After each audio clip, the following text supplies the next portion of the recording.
Let's spike crime की कहानी। भारतीय राजनीति में इस वक्त खलबली मची हुई है क्योंकि जमीनों को वक्फ करने की प्रक्रिया को लेकर सरकार कानून बदलने जा रही है, जिससे उन लोगों पर लाठियां चलेगी जिन्होंने गलत तरीके से जमीन हथियाई है। पर जमीन हथियाने का काम तो गुंडे और बाहुबलियों का होता है, इसलिए आज कहानी में उन डॉन और बाहुबली की संपत्ति की बात करेंगे जिनकी कहानियां रोज आपको सुनाता हूं।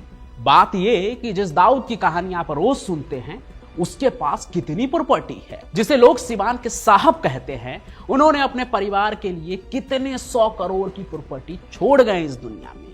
मुख्तार के पास कितना प्रॉपर्टी था और अतीक अहमद ने कितनों की जमीन हथियाई, और आज उन संपत्तियों का, इन तमाम डॉन बाहुबलियों के संपत्ति का क्या हो रहा है। कहानी ये भी बताएंगे कि किसने जमीन के लिए सबसे ज्यादा जुल्म किया। तो बने रहिए आज की कहानी में अंत तक।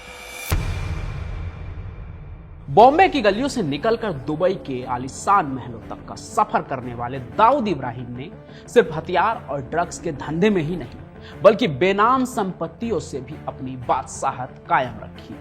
रिपोर्ट्स कहती है कि उसके नाम करीब 50 हाई प्रोफाइल प्रॉपर्टीज दर्ज है। याद रखिएगा, यहां बात सिर्फ हाई प्रोफाइल प्रॉपर्टीज की हो रही है, और यह कोई छोटी मोटी जमीन नहीं है बल्कि London, Dubai, Spain, Morocco, Pakistan, Australia और भारत में फैले आलीशान होटल्स और महल हैं। अब भारतीय सरकार देश के बाहर के संपत्तियों पर तो कुछ नहीं कर सकते हैं, लेकिन देश के अंदर एक्शन चालू है। 2024 में ही महाराष्ट्र में उसकी 15,440 रुपए की जमीन नीलामी में 2 करोड़ रुपए में बिकी, और अब तो यूएई ने भी दाऊद के 15,000 करोड़ की संपत्ति की जांच शुरू कर दी। लेकिन असली सवाल यह है कि क्या कभी दाऊद को उसकी इन काली कमाई पर सजा मिलेगी? आप क्या सोचते हैं? जवाब कमेंट में लिखिए। अभी हम महाराष्ट्र से बढ़ते हैं बिहार की ओर। तो देखिए, बिहार के सिवान से संसद तक राज करने वाले शहाबुद्दीन की कहानी किसी गैंगस्टर मूवी से कम नहीं है, और उनके लाइफ के ऊपर तो वेब सीरीज भी बन चुकी है रंगवाज नाम से, डर की राजनीति। तो देखिए, शहाबुद्दीन की कहानी तो वैसे मैंने भी आपको कई कहानी में सुनाया है चैनल पर। अब बात करते हैं उनकी संपत्ति के बारे में। 2004 में उनकी संपत्ति लगभग 3.5 करोड़ की थी, लेकिन उनकी पत्नी हिना साहब ने 2024 में उसे लगभग 9-10 करोड़ की संपत्ति घोषित की, जो सब कुछ मिला जुला कर था। आपको आर्टिकल दिख रहा होगा, उसमें आप पढ़ सकते हैं। लेकिन यहां असली खेल बैलेंस शीट का नहीं बल्कि काले धन का है, क्योंकि कुछ रिपोर्ट्स के मुताबिक शहाबुद्दीन की संपत्ति करीब $72 मिलियन है, जो लगभग आज की तारीख में 600 करोड़ से भी ज्यादा है। लेकिन ये कितना सच और कितना झूठ है इसका कुछ खास पता नहीं, लेकिन कहीं कहीं पढ़ने को मिलता है। बाकी चलते हैं अब यहां से यूपी की ओर। यूपी का माफिया डॉन मुख्तार अंसारी, जिसने गैंगस्टर की पहचान को ही नया चेहरा दिया, आयकर विभाग की रिपोर्ट कहती है कि उसके नाम 127 करोड़ की बेनाम संपत्तियां है। लेकिन यह सिर्फ वो डाटा है जो कागजों पे है, ऑफिशियल है, लेकिन जो कागजों पर नहीं है उससे कई गुना ज्यादा है। लेकिन यूपी में जमीन के मामले में कोई मुख्तार से भी बहुत आगे है। वैसे तो आप समझ ही गए होंगे कि मैं बात किसकी करने वाला हूं, फिर भी बता ही देता हूं। उत्तर प्रदेश का सबसे कुख्यात गैंगस्टर अतीक अहमद सिर्फ गुंडा ही नहीं बल्कि करोड़ों की दौलत का भी मालिक था। सरकार ने अब तक लगभग उसके 1100 करोड़ की संपत्तियां जब्त की या उसे ध्वस्त कर दी, लेकिन ये बस एक छोटा सा आंकड़ा है। असली आंकड़ा तो लगभग उससे 10 गुना है, यानी कि करीब 11,000 करोड़ या उससे भी ज्यादा। और ये संपत्तियां अतीक अहमद ने किस खौफ से हासिल की, उसकी कहानी अब आप देखेंगे एक एक करके, और वो सारी कहानियां देखिएगा, क्योंकि उन कहानियों को देखने के बाद आपको पता चलेगा कि इन जैसे तमाम डॉन, गैंगस्टर, गुंडे जो होते हैं वो किस हद तक गिर कर, गुजर कर, कितना खौफ मचा कर लोगों से उनकी जमीन छीना करते।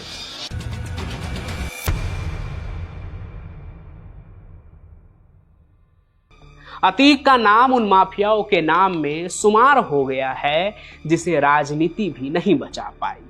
पूरा परिवार उसका तितर बितर हो गया है आज की तारीख में। हालांकि जब अतीक जिंदा था तो लोग उसका नाम लेने से भी कतराते थे, लेकिन अब एक एक करके उनके तरफ से अतीक के आतंक की वो कहानी सुनने को मिलती है जिसकी कभी पुलिस में रिपोर्ट भी दर्ज नहीं हुई, जिससे ये भी मालूम पड़ता है कि अतीक लोगों के बीच अपना खौफ कायम रखने के लिए उस वक्त क्या कुछ नहीं करता होगा जो उसके खिलाफ एक एफआईआर भी नहीं होता था। तो आइए अब आपको सीधे इलाहाबाद के उस वक्त में ही ले चलता हूँ जब अतीक का बोलबाला जोरों पर था। तो 90 के दौर की बात है। चांद बाबा की हत्या के कुछ महीने बाद अतीक अहमद का नाम प्रयागराज में, उस समय के इलाहाबाद में, खौफ का पर्याय बन चुका था। वो इसलिए क्योंकि उन दिनों ना शौके इलाही चांद बाबा के नाम से ही पूरे इलाहाबाद में राज चलता था। लोग उसे बमबाज चांद बाबा के नाम से भी जानते थे क्योंकि वो चलते फिरते बम बनाकर हमले को अंजाम दे दिया करते थे। अतीक किसी का चेला था। 10 साल तक वो उससे सब कुछ सीखता है कि कैसे एक बड़ा बाहुबली बने। बाद में एक दिन पावर की लड़ाई में अपने ही गुरु चांद बाबा को मौत के घाट उतार देता है और इसके बाद वो इलाहाबाद का नया बमबाज बन गया। ये वो समय था जब अतीक अहमद बड़ा बाहुबली बनने की राह पर तेजी से चलने लगा था। लोगों की जमीनों पर उसके गैंग का अवैध कब्जा अब रोज की बात हो गई थी। इसी समय में एक आदमी ना जमीन पर कब्जे के मामले को लेकर अतीक के बिल्कुल खिलाफ हो गया। उस अतीक के खिलाफ हो गया जिसे न नहीं सुनने का घमंड हो गया था। बाकी खिलाफ हुआ आदमी भी अतीक के आतंक से वाकिफ था, इसलिए वो अतीक के गैंग के सामने न झुकने की बात कहकर इलाहाबाद से गायब हो गया और मुंबई में अपने एक रिश्तेदार के यहाँ चला गया, या यूं कहें कि छुप गया। अब जिन पूर्व पुलिस सूत्रों के जरिए ये कहानी बाहर आई है ना, उनके मुताबिक अतीक ने अपने गुर्गों को उसके लिए इलाहाबाद से मुंबई भेज दिया। अब देखिए, शुरुआत के दिनों में जैसा बाहुबली था अतीक, उस हिसाब से तो वो मुंबई में भी अपने गुर्गों के हाथों उस आदमी को धमका कर पिटवा कर अपनी बात मनवा सकता था किसी भी हाल पर, लेकिन उसने ऐसा नहीं किया, बल्कि अपने गुर्गों के जरिए उस आदमी को ना किसी तरह मुंबई से वापस इलाहाबाद के चकिया इलाके में बुला लिया, यानी अपने जुर्म के साम्राज्य में। क्यों, ये अभी आपको ना एकदम समझ आ जाएगा जब आप ये पूरी कहानी सुनेंगे। तो अतीक ने उस आदमी को मुंबई से इलाहाबाद में एक होटल में बुलाया और वहां उसे बुरी तरह पिटवाया। सामने वाला जो आदमी था ना, जो अब तक अतीक के खिलाफ था, वो पिटाई के दौरान रहम की भीख मांगने लगा कि मुझे छोड़ दो। अब इस जगह पे कोई नॉर्मल इंसान होता ना तो उसकी जो हालत थी उस पर रहम खाकर उसे जाने देता है, लेकिन मैंने तो आपको आज कहानी के शुरू में ही बताया ना कि आज कहानी अतीक के सबसे खूंखार चेहरे में से एक की है। तो उसने कुछ खतरनाक ही किया होगा, लेकिन जो उसने किया उसे सुनकर ना आपके रोंगटे खड़े हो जाएंगे, क्योंकि अतीक ने अपने गुर्गों के जरिए उस आदमी के शरीर के एक हिस्से की खाल निकलवा दी, लेकिन उसकी जान नहीं जाने दी और अधमरी हालत में उसे एक चौराहे पर जाकर फेंक दिया। और ये बात तो हुई उसके खौफ की, लेकिन अब कहानी सुनिए उसके दबदबे की।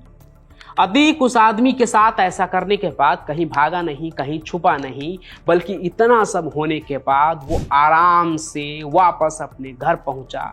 लैंडलाइन जहां रखा था उसके पास बैठकर वो फ़ोन उठाता है और धूमनगंज थाने में फ़ोन घुमाया। जैसे ही उधर से पुलिस वाले ने फ़ोन उठाकर हेलो कहा, अतीक ने उस पुलिस वाले को गरियाते हुए कहा कि चौराहे पर डाला है उसको खाल निकलवा के, अभी जिंदा ही है, ले जाओ। अगर आज के तारीख में कोई ऐसा करे ना तो पुलिस उस फोन करने वाले आदमी को घर से घसीट कर ले जाएगी। लेकिन तब अतीक का दबदबा ऐसा था कि आपको ये जानकर हैरानी होगी कि ऐसे घटना को जहां देश के इतिहास में दुर्दांत अपराध में दर्ज होनी चाहिए थी, वहीं असल जिंदगी में इस मामले में कोई एफआईआर तक नहीं हुई, क्योंकि इसका कारण था कि कोई उसके खिलाफ यानी अतीक के खिलाफ बोलने की सोच भी नहीं सकता था। और यही वजह थी कि अतीक ने उसे मुंबई में नहीं बल्कि इलाहाबाद के चकिया इलाके में लाकर पीटा, ताकि उसके इलाके में उसका जो खौफ है वो और भी फैले और लोगों तक ये मैसेज जाए कि अतीक को ना कहने का हर्जाना क्या भुगतना पड़ता है। डॉन, माफिया, बाहुबली, ये सब एक दिन खत्म हो जाते हैं। इनके जुर्म और आतंक का साम्राज्य भी ढह जाता है, लेकिन कुछ रह जाती है तो इनकी कहानियां। बेशक इनकी कहानियां अपराध से जुड़ी होती है, लेकिन दिलचस्प भी तो होती है ना। इन दिनों ऐसे ही मैं अतीक के बारे में कुछ ढूंढ रहा था, फिर उसके आतंक के खजाने से एक ऐसी कहानी मिली ना कि मैं मान गया कि वो कोई छोटा मोटा माफिया नहीं, बल्कि एक बड़ा भूमाफिया था, जिसने केंद्र में सरकार रहते हुए भी गांधी परिवार का ही जमीन हथिया लिया था। अब देखिए, ये कोई छोटी मोटी बात नहीं है, जहां कोई लोकल मुखिया के परिवार से भी नहीं टकराता है, ये सोचकर कि अगर इस पर हाथ रखेंगे तो इसके पीछे भी पॉलिटिकल लॉबिंग होगी, पुलिस भी सख्त हो जाएंगे। तो वहीं दूसरी तरफ अतीक अहमद नेहरू जी वाले सीट से जीतकर सांसद क्या बना, वो सीधे गांधी परिवार के जमीन पर ही हाथ डाल देता है। तो वो कहानी क्या है? गांधी परिवार की वो जमीन कौन सी थी, किसके नाम पर थी, और अगर जमीन पर कब्जा हुआ तो आगे क्या हुआ भैया? आइए सुनाता हूं आपको वो पूरी कहानी एकदम शुरुआत से। तो ये बात 2007 की है और अब तक अतीक 5 बार के विधायक के बाद 2004 में ही सांसद भी बन चुका था, वो भी फूलपुर लोकसभा क्षेत्र से, वही सीट जहां से चुनाव जीतकर जवाहरलाल नेहरू देश के पहले प्रधानमंत्री बने। उनके बाद उनकी बहन विजय लक्ष्मी भी वहां से चुनाव जीत चुकी हैं। ऐसे में अतीक का वहां से चुनाव जीतना एक बड़ी बात थी। माफिया बाहुबली के बाद विधायक तो वो था ही, सपा के सरपरस्ती में वो सांसद भी बन चुका था। ताकत कई गुना ज्यादा उसकी बढ़ चुकी थी, जिसका सबसे बड़ा सबूत सिटिंग एमएलए राजू पाल की हत्या भी था। इधर उस वक्त तक गांधी परिवार के सिचुएशन की बात करूं तो देश में उनकी कांग्रेस पार्टी की सरकार थी, मनमोहन सिंह प्रधानमंत्री थे और सोनिया गांधी कांग्रेस की अध्यक्ष थी।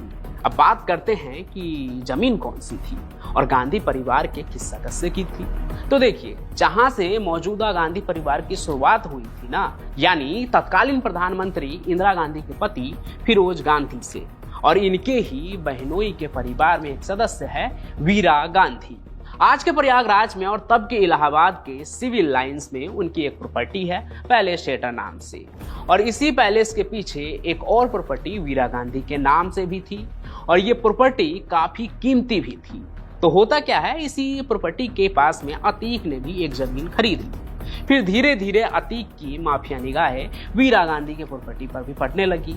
अब यहाँ कोई दूसरा माफिया होता या बड़ा गुंडा तो वो परिवार के बैकग्राउंड को सुनकर ही उन पर हाथ डालने से डरता, लेकिन वो तो अतीक अहमद था। 11,000 करोड़ से ज्यादा की प्रॉपर्टी थी उसके पास। खानदानी रईस तो वो था नहीं, और 5 बार के विधायक और 1 बार के सांसद बनने से इतनी कमाई नहीं हो सकती है। मतलब आप समझ ही गए होंगे कि अतीक के लिए संपत्ति जुटाना कोई बड़ी बात नहीं थी, फिर चाहे वो किसी की भी हो। इसलिए उसने गांधी परिवार के बैकग्राउंड को भी कुछ नहीं समझा और अपने आदमियों को भेजकर वीरा गांधी के जमीन पर कब्जा कर लिया और बाकायदा अपने नाम से ताला भी जड़ दिया। अब तक की कहानी सुनने के बाद तो यही लग रहा होगा कि अतीक अहमद ने कब्जा कर दिया होगा, तो क्या हुआ होगा? वीरा गांधी पुलिस के पास गई होगी और उनकी पहचान सुनकर ही मामला क्लियर हो गया होगा। तो जान लीजिए, इलाहाबाद में अतीक अहमद का रुआब या खौफ जो कह लीजिए ऐसा था ना कि उसे पेशी पर ले जाने से पहले पुलिस वाले ना अपना नेम प्लेट भी छुपा लेते थे कि कहीं अतीक को उसका नाम ना पता चल जाए। बाकी जिस 2007 की मैं बात कर रहा हूं, तब अतीक के समर्थन वाली ही सरकार थी राज्य में। इस वजह से भी अतीक ज्यादा पावरफुल था, और जैसा कि भारत के हर नॉर्मल लोगों के साथ होता है कि अगर उनके खिलाफ जुर्म करने वाला कोई बड़ी पार्टी है तो उनकी बात ही नहीं सुनी जाएगी। वैसा ही ट्रीटमेंट वीरा गांधी के साथ भी हुआ। कोई उनकी बात सुनने को तैयार ही नहीं था। यहाँ तक कि पुलिस प्रशासन ने भी उनके गुहार को अनसुना कर दिया। उसके बाद उन्हें जब उत्तर प्रदेश में न्याय नहीं मिला तो अंत में वीरा गांधी थक हार कर अपनी शिकायत दिल्ली तक पहुंचा देती है। यानी उन्होंने सोनिया गांधी से इस पूरे मामले की शिकायत कर दी कि उनके साथ यहाँ इलाहाबाद में क्या हो रहा है। तब जाकर सोनिया गांधी ने यह बात तत्कालीन प्रधानमंत्री मनमोहन सिंह से बताई, और फिर इस जमीन कब्जे के मामले में पीएमओ को भी एक्टिव होना पड़ा। सुनकर अजीब लग रहा होगा कि एक जमीन कब्जे का मामला जो जूनियर लेवल का कोई ऑफिसर भी अपने पावर के इस्तेमाल से सुलझा सकता था, उसमें पीएमओ को इन्वॉल्व होना पड़ा। पहला तो यह मामला गांधी परिवार से जुड़ा था और सामने भी कोई नॉर्मल गुंडा नहीं था जिसने जमीन हथिया ली हो। वो खुद लोकसभा का माननीय था। लेकिन जैसे ही इस केस में पीएमओ एक्टिव हुआ, वैसे ही प्रदेश में अधिकारियों से जवाब तलब शुरू हो गए और कहा गया कि मामले की जांच की जाए। इसके बाद जब दिल्ली का प्रेशर बढ़ा, तब जाकर अतीक अहमद को मजबूरन वीरा गांधी की वो प्रॉपर्टी जो है वो अपने कब्जे से बाहर करना पड़ा। लेकिन अतीक की असली प्लानिंग तो कुछ और ही थी। वो तो कुछ और ही बड़ा सोच के बैठा था। देखिए, यूपी के आईजी रह चुके लालजी शुक्ला बताते हैं कि वीरा गांधी के परिवार के पास प्रयागराज में कई जमीनें हैं। पैलेस वाले जमीन को तो अतीक ने एक प्रयोग के तरह कब्जियाया था। वो एक एक्सपेरिमेंट कर रहा था। क्या एक्सपेरिमेंट? कि अगर ये कब्जा जो है आसानी से निपट जाएगा, यानी कि कोई उनके खिलाफ नहीं जाएगा और ये जमीन हमेशा के लिए अतीक की हो जाएगी, तो वो गांधी परिवार के बाकी सभी जमीन पर भी कब्जा कर लेगा। लेकिन दिल्ली तक बात पहुंच जाने के कारण उसका पूरा प्लान जो है वो फेल हो गया और अतीक का जो पूरा एक तरह से देखिए जो उसकी एक्सपेरिमेंट वाली प्लानिंग थी वो धरी की धरी रहे। अब आपको अतीक की ये कहानी पता थी या नहीं, ये कमेंट करके जरूर बताइएगा। देखिए, बहुत सारे अपराधी नेता बने और नेता बनने के बाद सीधे तौर पर अपराध में शामिल नहीं रहते हैं। लेकिन राजनीति में होने के बावजूद अतीक का असली चेहरा अपराधी का ही था। अपनी गैंग का ऑपरेशन और अपने दुश्मनों को सबक सिखाना उसके लिए तो खेल जैसा था। वो चाहे जेल के अंदर हो या बाहर, उसके लिए सब कुछ मुमकिन था। तो ये कहानी शुरू होती है साल 2018 से, जब अतीक अहमद की नजर लखनऊ के बड़े रियल एस्टेट व्यापारी मोहित जायसवाल पर पड़ी। मोहित जायसवाल कई बड़े प्रोजेक्ट्स पर काम कर रहे थे। उनकी संपत्ति की कीमत अरबों में थी। अतीक को मोहित के पैसे और प्रॉपर्टी की जानकारी मिल गई और हमेशा की तरह उसने तय कर लिया कि इस प्रॉपर्टी पर भी वही कब्जा करेगा। कहते हैं फिर अतीक ने अपने गुर्गों को मोहित जायसवाल को डराने और धमकाने के लिए ऑर्डर भी दिया। लेकिन फिर भी जब मोहित जायसवाल नहीं टूटे तो अतीक अहमद ने एक खतरनाक प्लान बनाया जिससे कि वो मोहित जायसवाल को तोड़ सके। अतीक उस वक्त देवरिया जेल में बंद था और जेल के अंदर से ही उसने एक अपराध को अंजाम देने की तैयारी कर ली। फिर 26 दिसंबर 2018 को अतीक के कुछ गुर्गे लखनऊ पहुंचे और वहां गोमती नगर से मोहित जायसवाल को किडनैप कर लिया और अपने गाड़ी में ठूस कर सीधे देवरिया जेल पहुंच गया। वही जेल जहां पर अतीक अहमद बंद था। मोहित जायसवाल को फिर जेल के अंदर अतीक के सामने लाया गया और वहां जो हुआ वो बहुत ही डरावना था। अतीक के सामने ही उसके इशारे पर उसके गुर्गों ने मोहित की बेरहमी से पिटाई की। इन सभी चीजों में अतीक का एक बेटा भी शामिल था जिसने मोहित जायसवाल की बेइज्जती की और उसे जान से मारने की भी धमकी दी। मोहित जायसवाल को इस कदर मारा गया, पीटा गया कि चोट भी आई और उन्हें मौत का अपना डर सताने लगा। जिसके बाद मोहित जायसवाल ने वही किया जो अतीक ने उस वक्त उससे करने को कहा। मारपीट और धमकियों के बाद अतीक ने मोहित से उसकी संपत्तियों के दस्तावेज पर जबरन हस्ताक्षर करवा लिए। इन दस्तावेजों में करोड़ों की संपत्ति शामिल थी। लगभग कहते हैं 45 करोड़ की संपत्ति जो अब अतीक के नाम पर हो गया। मोहित जायसवाल के लिए ये एक खौफनाक मंजर था जिसमें न केवल उसकी प्रॉपर्टी और एसयूवी कार गई बल्कि उसका आत्मसम्मान भी छीन लिया गया।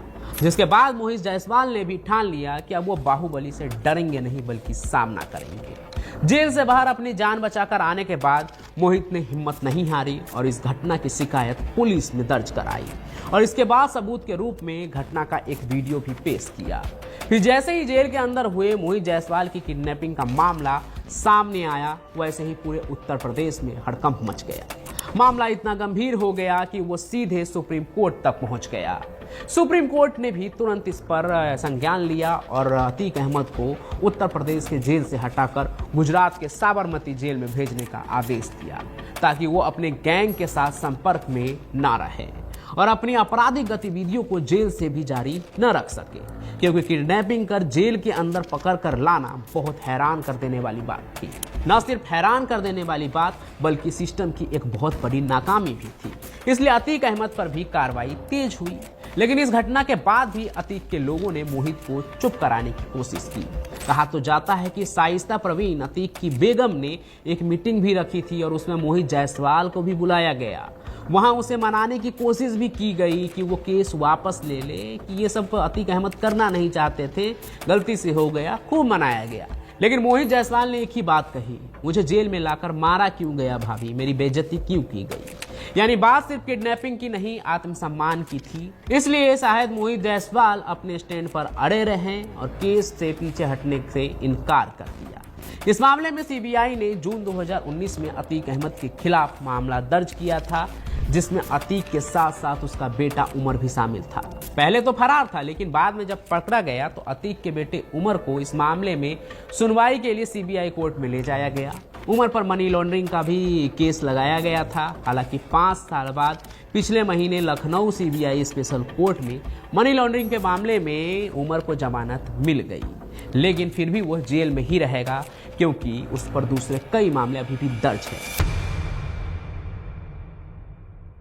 आज भी प्रयागराज के धूमनगंज इलाके में जब कभी अतीक अहमद का नाम गूंजता है ना, तो दबी आवाज में बाहुबली के जुल्म और सितम की कई कहानियां निकलती हैं, जहां हर कोई अपने अपने जीवन की लड़ाई लड़ रहा था।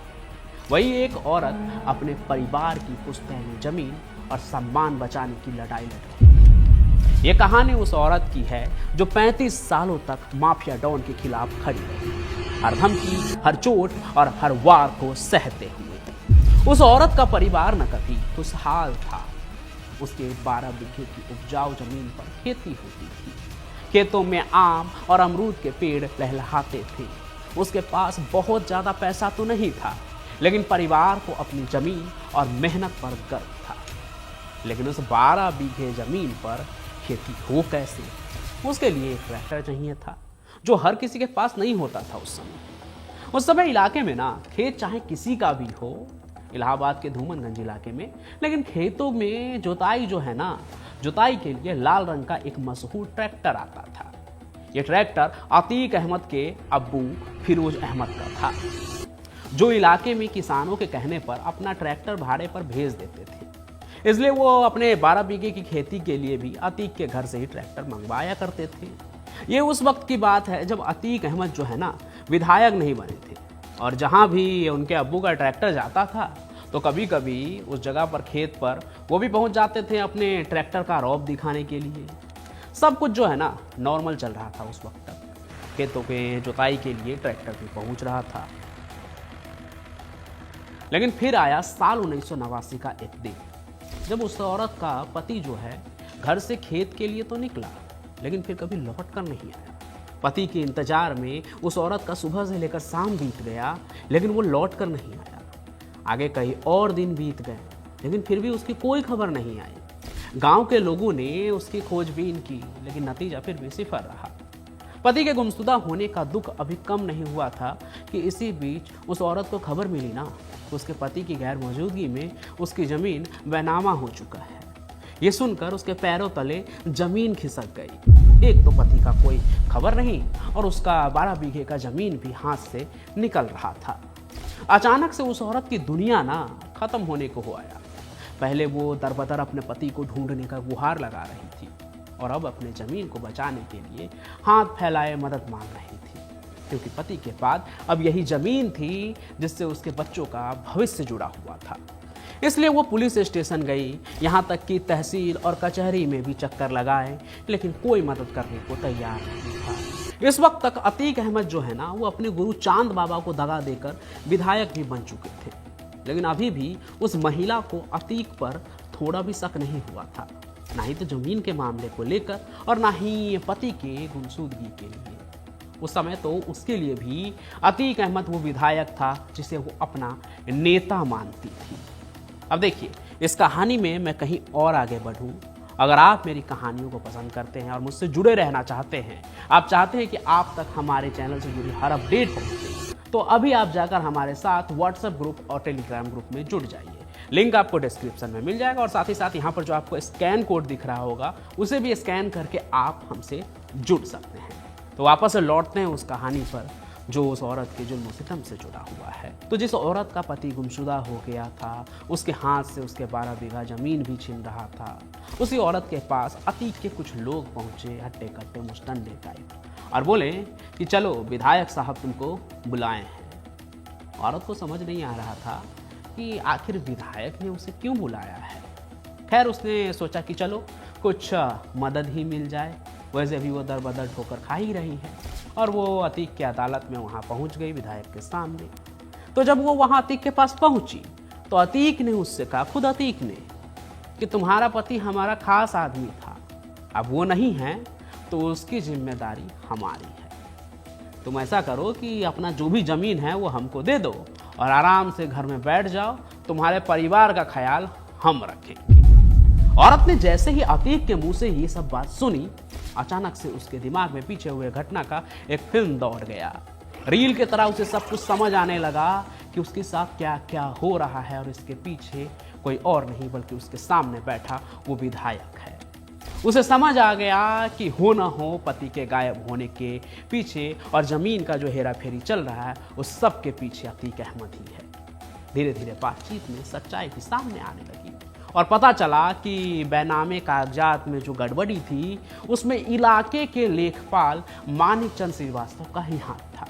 वही लेखपाल जो अतीक का खास आदमी माना जाता था।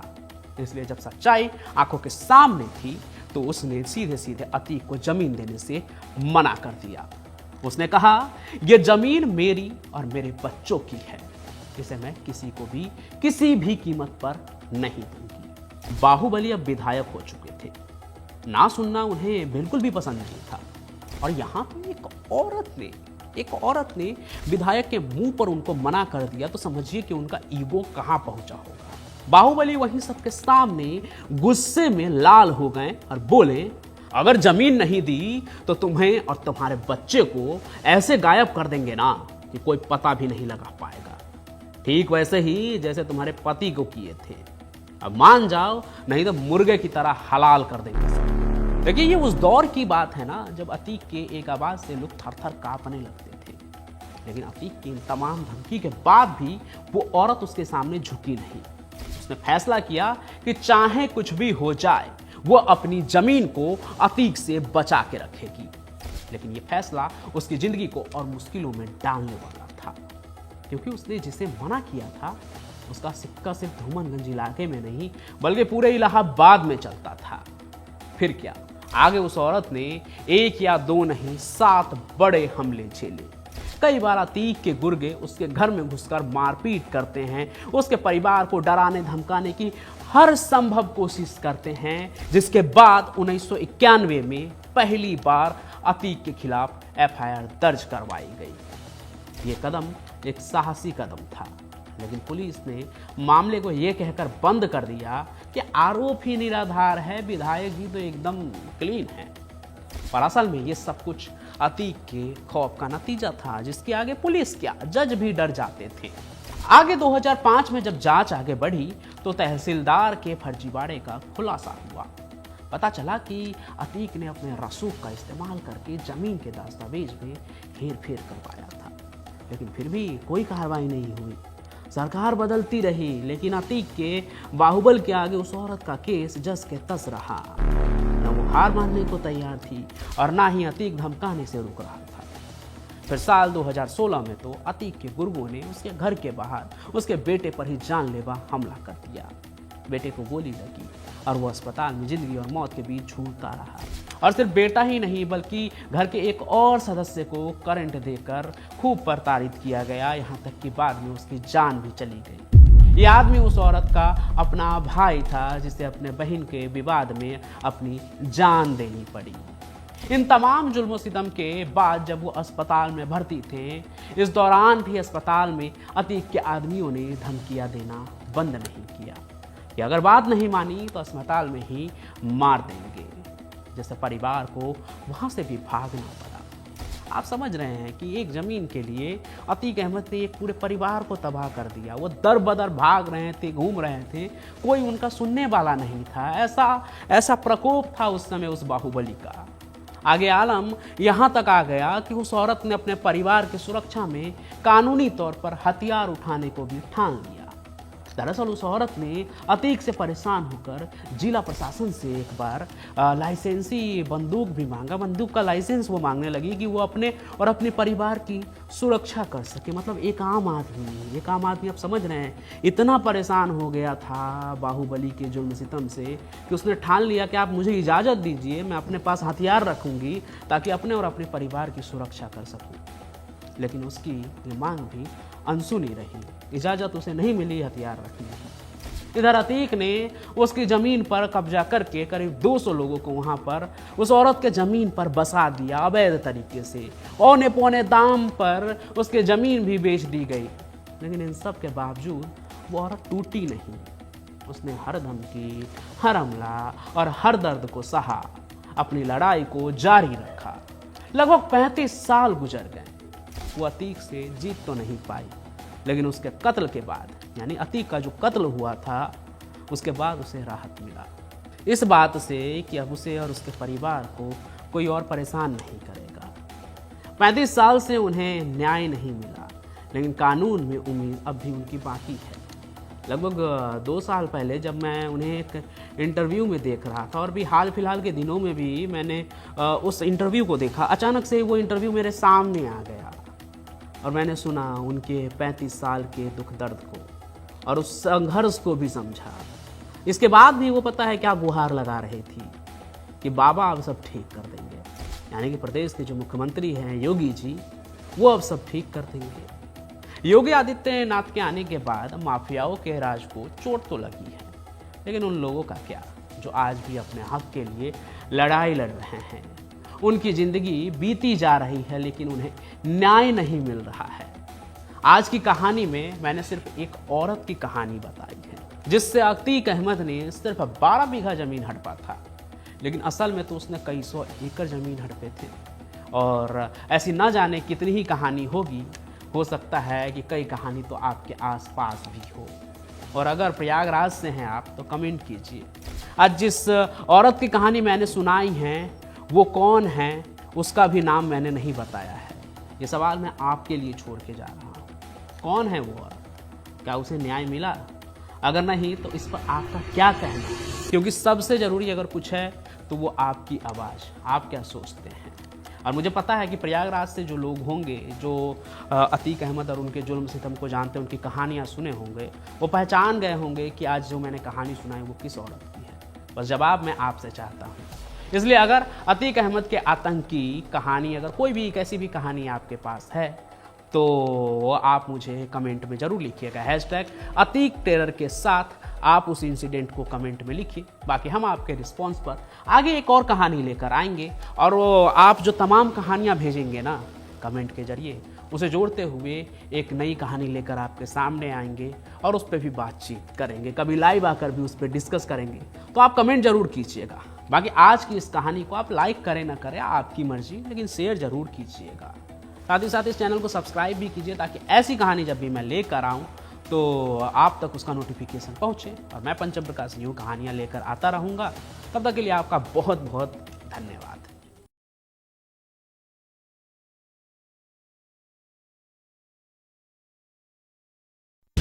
आप सुन रहे थे let's mic more than radio.